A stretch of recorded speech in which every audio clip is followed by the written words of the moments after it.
Hi guys, Carlos Agassi here.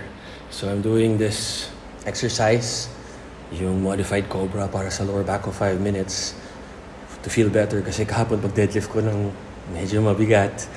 Yan, tigas ng ulo, nag-heavy. Dapat deload na. So, yun, medyo nag-stiff siya para lang ma-relax yung muscles. So pag na-feel nyo na kinabukasan nag-tight yung muscles nyo, sign siya na nasobrahan tayo sa workout. So we have to listen to our body. Tapos yung mga nanlalait sa akin sa gym ko, sa mga execution ko, well, tama kayo, mali ako.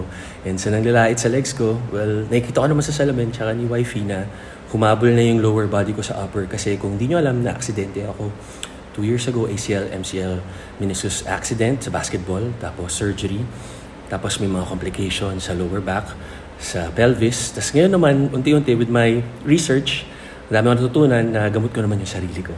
So I'm just sharing with you guys. Sana makatulong.